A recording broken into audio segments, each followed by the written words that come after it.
Hello friends, आज मैं आपके साथ इकोनॉमिक्स का एक और टॉपिक लेके आया हूँ और टॉपिक का नाम है परफेक्ट कंपटीशन वर्सेस मोनोपोली। शुरू करने से पहले बता दूं कि चैप्टर का नाम है फॉर्म्स ऑफ मार्केट और इस चैप्टर के सारे लिंक्स आपको इस वीडियो के डिस्क्रिप्शन में मिल जाएंगे। चलिए शुरू करते हैं। परफेक्ट कंपटीशन में क्या होता है? Large number of sellers sellers बहुत ज्यादा होते हैं और मोनोपोली में क्या होता है? सिर्फ एक ही सेलर होता है। परफेक्ट कंपटीशन में परफेक्ट नॉलेज होती है रिलेटेड टू प्राइस। हर एक को पता है कि मार्केट में प्राइसेस क्या चल रहे हैं, बायर्स को भी सेलर्स को भी। मगर मोनोपोली में क्या होता है? सम नॉलेज, थोड़ी बहुत नॉलेज होती है, परफेक्ट नॉलेज नहीं होती। कई बुक्स में क्या होता है? कई बुक्स में ये लिखा होता है कि इम्परफेक्ट नॉलेज है।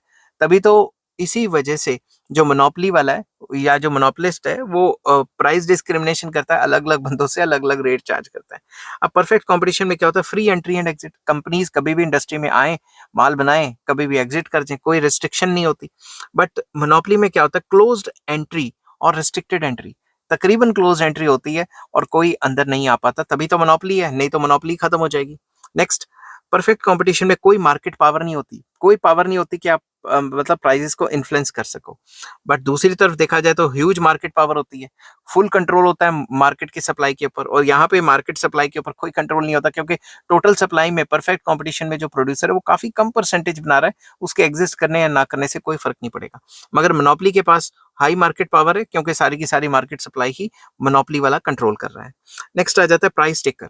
जो परफेक्ट कंपटीशन है उसमें जो प्राइजेस होते हैं वो इंडस्ट्री डिटरमिन करती है डिमांड एंड सप्लाई की वजह से, और जो भी प्राइजेस डिमांड सप्लाई डिटरमिन करती है उसी पे जो फर्म को बेचना पड़ता है, उसी के ऊपर AR/MR बराबर होता है। ये इंडस्ट्री का डायग्राम हो गया, ये फर्म का डायग्राम हो गया। मगर दूसरी तरफ जो मोनोपोली होती है उसमें अपनी मनमर्जी का रेट चार्ज करते हैं, और मोनोपोली वाला अपना रेट चार्ज करता है, जिसको प्राइस मेकर कहा जाता है, कि वो अपनी मर्जी से प्राइस डिसाइड करेगा, इसलिए वो प्राइस मेकर है।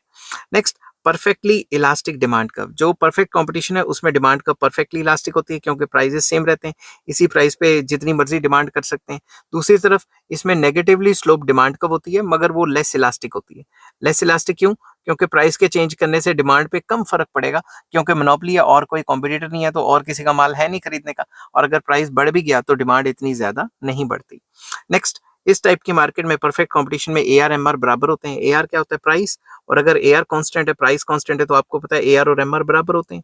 मगर इस टाइप की मार्केट में जो डिमांड कब होती है वही AR होती है, तो AR जल्दी नीचे गिरेगी, तो MR उससे भी जल्दी नीचे गिरेगी। समझ गई बात? तो AR ज्यादा होती है MR से, ये चीज बताई गई है इस पॉइंट के अंदर। नेक्स्ट, लॉन्ग रन की बात करें तो परफेक्ट कंपटीशन जो है हमेशा नॉर्मल प्रॉफिट्स कमाता है, क्योंकि अगर लॉन्ग रन में सुपर नॉर्मल प्रॉफिट कमाएगा तो freedom of entry and exit है, बाकी फर्म्स आ जाएंगे और प्रॉफिट खत्म हो जाएंगे। मगर यहाँ पे जो मोनोपोली है उसके अंदर फर्म्स जो हैं वो लॉन्ग रन में सुपर नॉर्मल प्रॉफिट, या फिर इसको एबनॉर्मल प्रॉफिट कहते हैं, वो कमाती हैं, क्योंकि नई फर्म्स तो एंटर कर ही नहीं सकती।